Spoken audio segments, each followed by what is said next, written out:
Hello મિત્રો, આજે આપણે સ્વધ્યન પોથીમાં ધોરણ 8નું ગુજરાતીનું પાઠ 12 ચીલ ઝડપ, જે પેજ નંબર 109 થી 115 ઉપર આવેલો છે, તેનું સોલ્યુશન કરીએ. પાઠ 12માં પ્રશ્ન 1 છે, શબ્દના અર્થની ધારણા કરો. એટલે તમારે આ જે શબ્દ આપેલા છે એનો બીજો અર્થ તમારે શોધી અને એની નીચે લાઈન કરવાની છે. તો સંમતિનો બીજો અર્થ થશે સ્વીકાર, એટલે સ્વીકાર શબ્દને અંડરલાઈન કરીશું. નિરાશાનો બીજો અર્થ થશે હતાશા. ત્યારબાદ નિષ્ક્રિયનો બીજો અર્થ થશે આળસુ. સાહસનો બીજો અર્થ થશે હિંમત અને પરાક્રમનો બીજો અર્થ થશે બહાદુરી. ત્યારબાદ આગળ જોઈએ તો પ્રશ્ન નંબર 2માં એમ કીધેલું છે કે ઉદાહરણ મુજબ વધુ શબ્દો શોધીને વાક્ય રચના કરો. ઓકે, તો અહીંયા વનવાસીનો તમારે વાક્ય બનાવેલો છે કે ગોપાળ બાપા આજીવન વનવાસી રહ્યા. એવી રીતે દેશવાસી, તો એનું થશે કે દરેક દેશવાસીએ પોતાના દેશની સંસ્કૃતિનું સન્માન કરવું જોઈએ. વાક્યો બનાવવાના છે. ઓકે, આશ્રમવાસીનો વાક્ય બનાવ્યું કે ગાંધીજીના સાબરમતી આશ્રમવાસીઓ સાદું જીવન જીવતા હતા. ત્યારબાદ ત્રીજું અને ચોથુંમાં શબ્દો આપેલા જ નથી, તો આપણે જ શું કરવાનું, તો આપણે શબ્દો જ કોઈ શબ્દો અહીંયા બનાવીને મૂકવાના અને પછી એના આધારે વાક્યો બનાવવાના. તો અહીંયા મેં શબ્દ મૂકેલો છે કે ગ્રામવાસી, તો એનો વાક્ય બનશે મોટાભાગના ગ્રામવાસીઓનો મુખ્ય વ્યવસાય ખેતી હોય છે. ત્યારબાદ બીજો શબ્દ બનાવ્યો નગરવાસી, તો નગરવાસીઓને શહેરી જીવનની ઘણી સુવિધાઓ મળે છે. ત્યારબાદ છે પાંચમું સ્વર્ગવાસી, તો એનું બનશે વાક્ય તેમના દાદાજી 2 વર્ષ પહેલાં સ્વર્ગવાસી થયા હતા. અહીંયા તમારે વાસી વાળા તમારે શબ્દ બનાવી અને પછી એના આધારે વાક્ય બનાવવાનું થશે. ત્યારબાદ આગળ જોઈએ તો પ્રશ્ન નંબર 3માં છે કે નીચે આપેલા આમંત્રણ કાર્ડને આધારે પ્રશ્નો બનાવો. અહીંયા એક આમંત્રણ કાર્ડ આપેલો છે, વાર્ષિક વિજ્ઞાન મેળા જે સ્કૂલ છે પ્રગતિ વિદ્યાલય, એનું આમંત્રણ કાર્ડ છે. તો એન્યુઅલ સાયન્સ ફેર છે, એમાં એવું લખેલું છે કે અમને તમને જણાવતા ખૂબ આનંદ થાય છે કે દર વર્ષની જેમ આ વર્ષે પણ અમારી શાળા દ્વારા ધોરણ 8ના વિદ્યાર્થી માટે વાર્ષિક વિજ્ઞાન મેળાનું આયોજન કરવામાં આવ્યું છે. આ મેળામાં અમારા પ્રતિભાશાળી વિદ્યાર્થીઓ દ્વારા તૈયાર કરવામાં આવેલા વિવિધ પ્રોજેક્ટ્સ અને મોડેલ પ્રદર્શિત કરવામાં આવશે. કાર્યક્રમ ક્યારે છે એની બધી વિગત આપેલી છે કે શુક્રવાર 15 ઓગસ્ટ 2025 સવારે 9:30 થી બપોરે 3 વાગે. સ્થળ છે શાળાનું સભાગૃહ પ્રગતિ વિદ્યાલય અમદાવાદ. એનું ખાસ આકર્ષણ શું છે, તો કે વિજ્ઞાન મેળાનું મુખ્ય આકર્ષણ છે કે પર્યાવરણની સુરક્ષા વિષય પર એક ખાસ પ્રદર્શન છે. અને તો કહે છે કે આ બધા પધારીને વિદ્યાર્થીઓનો ઉત્સાહ વધારો એવી વિનંતી. ઓકે, અને એના જે આનો સંપર્ક કોઈને કરવો હોય તો એ શિક્ષકનું નામ છે શ્રીમતી મીના પટેલ, વિજ્ઞાન ટેકનોલોજીના શિક્ષક છે, એનો મોબાઈલ નંબર આપેલો છે. પછી આગળ જોઈએ તો આગળ જુઓ તો અહીંયા પ્રશ્નો બનાવ્યા છે કે આ કાર્યક્રમનું આયોજન કઈ શાળા દ્વારા કરવામાં આવ્યું છે. તમે આ સિવાયના પણ બીજા પ્રશ્નો બનાવી શકો છો.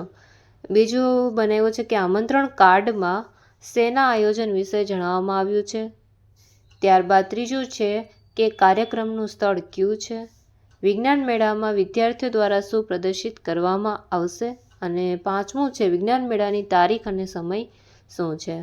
પછી આગળ જુઓ તો પ્રશ્ન નંબર 4 છે કે ઘટનાક્રમ પ્રમાણે વાક્યો ગોઠવો. ઓકે, વાક્યો તમારે ગોઠવવાના છે. પહેલાં અહીંયા જે સ્ટોરી છે એ તમારે વાંચવાની છે. વાંચી અને એના આધારે તમારે અહીંયા વાક્યો જે આપેલા છે એને આપણે ઘટનાક્રમ પ્રમાણે ગોઠવીએ. તો આ વાક્યો આડાવડા છે, એને આપણે જો આ રીતે આપણે ગોઠવેલા છે એ જોઈ લે કે આજે સવારે રાહુલ અને તેના મિત્રો પર્વત પર ચડવા ગયા હતા. બીજું વાક્ય આવશે, તેઓએ ત્યાં એક જૂનો કિલ્લો જોયો અને તે ખૂબ જ રહસ્યમય લાગતો હતો. ત્રીજું થશે કે કિલ્લાની અંદર જતાં તેમને ગુપ્ત રસ્તો મળ્યો. ચોથું વાક્ય બનશે, ત્યાં એક જૂની પેટી પડેલી હતી. પાંચમું વાક્ય, રાહુલે હિંમત કરીને પેટી ખોલી તો અંદર ઘણા કિંમતી ઘરેણાં અને સોના મહોર હતી. ત્યારબાદ છઠ્ઠું વાક્ય બનશે, આ ખજાનો તેમણે ગામના સરપંચને સોંપ્યો. સાતમું વાક્ય બનશે સરપંચે તેમના સાહસ અને પ્રામાણિકતાની પ્રશંસા કરી. અને છેલ્લું વાક્ય બનશે કે આ ઘટના પછી તેઓ એક સાહસિક રાહુલ અને તેના મિત્રો તરીકે ઓળખાવા લાગ્યા. ઉપર સ્ટોરી વાંચી એના મુજબ જ આ વાક્યો આપણે ગોઠવ્યા છે. ઓકે, ત્યારબાદ જોઈએ તો પ્રશ્ન નંબર 5માં વિકલ્પો આપેલા છે. તો વિકલ્પોમાં થશે પહેલું, ચીલ ઝડપ શબ્દનો સાચો અર્થ કયો છે? તો એનો આન્સર થશે બી, સમડીની જેમ ઝપાટા બંધ ચૂંટવી લેવું. ત્યારબાદ સેકન્ડ થશે, પોલીસ કોઈ ચોરને પકડ્યા પછી જે તપાસ કરે તેને શું કહેવાય છે? તો એને ઝડતી કહેવાય છે. તો આન્સર આવશે એ, ઝડતી. ત્યારબાદ ત્રીજો, કમનસીબ શબ્દનો સમાનાર્થી શબ્દ કયો છે? તો આન્સર આવશે એ, દુર્ભાગ્ય.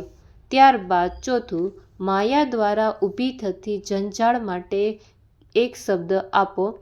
તો આન્સર આવશે માયાજાળ. માયા દ્વારા ઊભી થતી જંજાળ એટલે આન્સર આવશે માયાજાળ. ત્યારબાદ પાંચમું, નીચેનામાંથી કયો શબ્દ ક્રોધનો સમાનાર્થી છે? તો ક્રોધનો સમાનાર્થી થશે ઉગ્રતા. ત્યારબાદ છઠ્ઠું, જે વ્યક્તિ રસ્તો બતાવે કે માર્ગદર્શન આપે તેને શું કહેવાય? તો આન્સર આવશે બી, ગાઈડ. ત્યારબાદ સાતમું, ચિત્કાર એટલે શું? તો ચિત્કાર એટલે આન્સર આવશે ચીસ. ત્યારબાદ આઠમું આવશે વગર કારણે. તો એ શબ્દ વગર કારણે એનો બીજો શબ્દ તમારે કહેવાનો છે તો આવશે હરામનું. ત્યારબાદ ચોરી કરવી માટેનો સાદો શબ્દ કયું થશે? તો તડફાવવું. ચોરી જવું એટલે કે તડફાવવું. ત્યારબાદ 10મું, જાદુના ખેલમાં કરવામાં આવતી હાથની ચાલાકી માટે એક શબ્દ. તો આન્સર આવશે હાથ ચાલાકી. ત્યારબાદ જોઈએ તો પ્રશ્ન નંબર 6માં કીધેલું છે, આપેલા રૂઢિપ્રયોગમાંથી કોઈ પણ રૂઢિપ્રયોગ પસંદ કરો. હવે તમારા મિત્ર સાથે મળીને એક નાનકડો સંવાદ તૈયાર કરો. આ સંવાદમાં તમારે તમારા પસંદ કરેલા રૂઢિપ્રયોગનો ઉપયોગ કરવાનો છે. અહીંયા જુઓ તો સંવાદ પૂરો થઈ જાય પછી તમારે તમારે વર્ગમાં રજૂ કરવાનો છે. તો જુઓ અહીંયા જે આપેલા છે ને એ રૂઢિપ્રયોગના યુઝ કરવાનો છે. તો કયા કયા રૂઢિપ્રયોગ છે એ આપણે જોઈ લઈએ. પહેલાં, સૂર પુરાવો એટલે કે ચાલતી વાતને ટેકો આપવો. બાધા મારવા એટલે આમ તેમ. બાઘા મારવા એટલે આમ તેમ ફાફા મારવા. રાતાપીળા થઈ જવું એટલે ઉશ્કેરાઈ જવું. મોં ચડાવવું એટલે રિસાઈ જવું. પેટ્યું રડવું એટલે જીવન નિર્વાહ માટે કમાવું. અને ગાણું ગાવું એટલે એકની એક વાત વારંવાર કહેવી. પછી જુઓ તો એના આધારે આપણે સંવાદ બનાવ્યો છે. તો એ સંવાદ જોઈ લઈએ. તો અહીંયા રમેશ અને સુરેશ વચ્ચેનો સંવાદ છે. રમેશ કહે છે, અરે યાર, કાલથી તું એક જ વાત કહે છે કે મારે નવી સાયકલ લેવી છે, મારે નવી સાયકલ લેવી છે. તો સુરેશ કહે છે, તો શું મને બહુ ગમે છે એટલે હું કહું છું. તો રમેશ કહે છે, પણ હવે તો તું તારું ગાણું ગાવાનું બંધ કર. સુરેશ કહે, સારું, હવે નહીં કહું, મારે મારી જૂની સાયકલ રિપેર કરવામાં મદદ કર. તો રમેશ કહે, હા, એ તો જરૂર કરીશ. ત્યારબાદ જોઈએ તો પ્રશ્ન નંબર 7 છે, ખાલી જગ્યા. અહીંયા કૌંસમાં જ આપેલા જે શબ્દો છે ને યુઝ કરીને ખાલી જગ્યા પૂરવાની છે. તો એમાં જુઓ, પહેલું છે, પોલીસે ચોરની એવી ઝડતી કરી કે બધો ચોરાયેલો માલ મળી ગયો. ત્યારબાદ સેકન્ડ, મેં મારા મિત્રને ખાલી જગ્યા કરીને બોલાવ્યો. તો આન્સર આવશે ઈશારો. ત્યારબાદ ત્રીજું, પરીક્ષામાં ઓછા ગુણ આવતા મને ખૂબ ક્ષોભ થયો. ત્યારબાદ ચોથું, આ હરામના પૈસા આપણને ક્યારેય શાંતિ નહીં આપે. પાંચમું, પાંજરામાં ગોંધાઈ રહેલા પક્ષીને ઉડવું ગમતું નથી. ત્યારબાદ છઠ્ઠું, મોહનનો સ્વભાવ ખૂબ ઉગ્ર છે. ત્યારબાદ સાતમું, બજારમાં એક વ્યક્તિનું પર્સ ચીલ ઝડપ થઈ ગયું. ત્યારબાદ આઠમું, મેં તને ચોરી કરતા વાર્યો હતો પણ તું માન્યો નહીં. તો આન્સર આવશે વાર્યો. ત્યારબાદ આગળ જોઈએ તો પ્રશ્ન નંબર 8માં સંવાદ પૂર્ણ કરવાનું કીધેલું છે.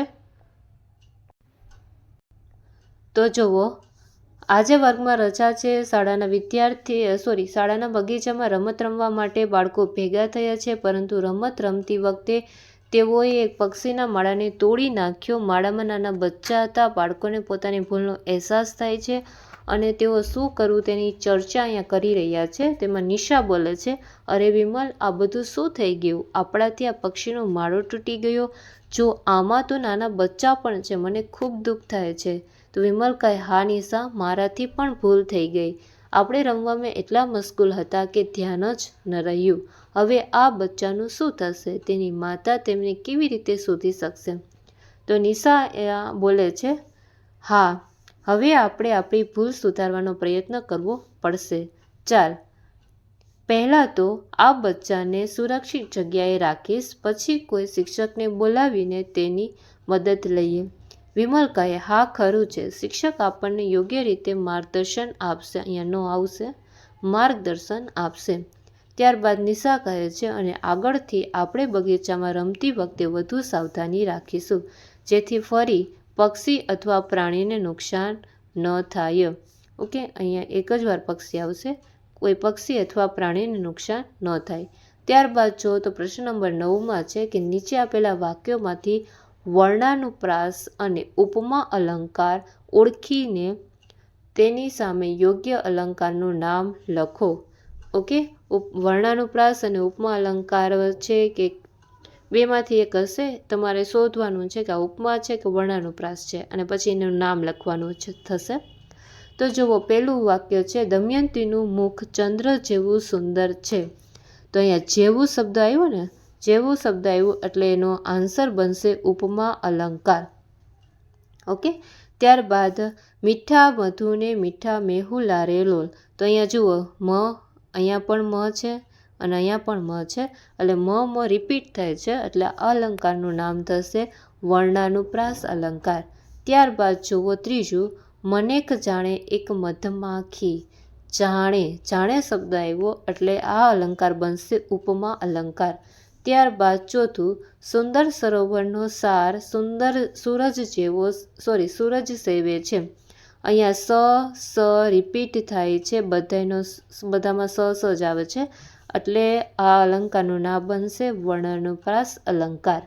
ત્યારબાદ જોઈએ આગળ પાંચમું, આ સ્ત્રીનો ચહેરો કમળ જેવો કોમળ છે. જેવો શબ્દ આવ્યો એટલે આ બનશે ઉપમા અલંકાર. ત્યારબાદ આગળ જુઓ છઠ્ઠું, કાળા કરમનો કાળો કાગળ. તો અહીંયા જુઓ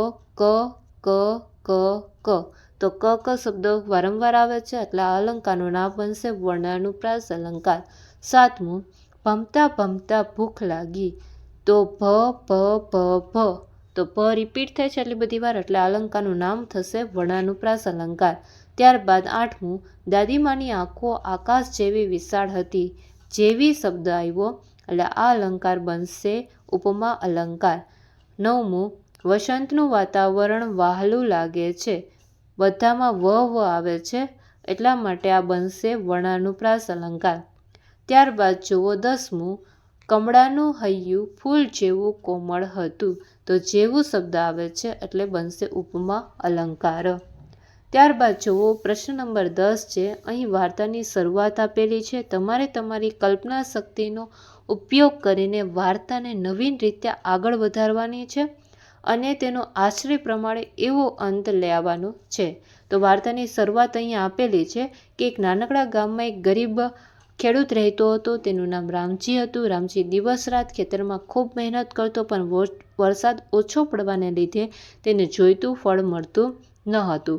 એક રાત્રે તે ખૂબ નિરાશ થઈને સૂતો હતો. તેવામાં તેને એક સપનું આવ્યું કે જેમાં એક વૃદ્ધ પુરુષે તેને એક જાદુઈ બીજ આપ્યું અને કહ્યું કે આ બીજને ખેતરમાં વાવજે અને તારી બધી મુશ્કેલીઓ દૂર થઈ જશે. પછી આગળ આપણે વધારીએ આ સ્ટોરીને તો લખીશું કે તે સવારે ઉઠ્યો અને તેને અચરજ થયું, કેમ કે તેની મુઠ્ઠીમાં ખરેખર તે બીજ હતું. રામજીએ તે બીજને પોતાના ખેતરમાં વાવ્યું અને માત્ર 3 દિવસમાં તે છોડ એક મોટા વૃક્ષમાં બદલાઈ ગયું. રામજીએ જોયું કે વૃક્ષમાં ચમકતા ફળો લટકી રહ્યા હતા.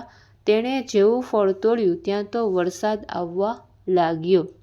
ઓકે, તો આ આપણી સ્ટોરી અહીંયા પૂરી થઈ. સરસ મજાની સ્ટોરીનો આપણે એન્ડ લખ્યો. તો અહીંયા ગુજરાતીનો ચીલ ઝડપ પાઠ પૂરો થાય છે. તો આ વિડીયો ગમ્યો હોય તો લાઈક અને શેર કરી દેજો અને મારી ચેનલને સબસ્ક્રાઈબ કરી દેજો બીજા જ આવા વિડીયોઝ જોવા માટે. બાય.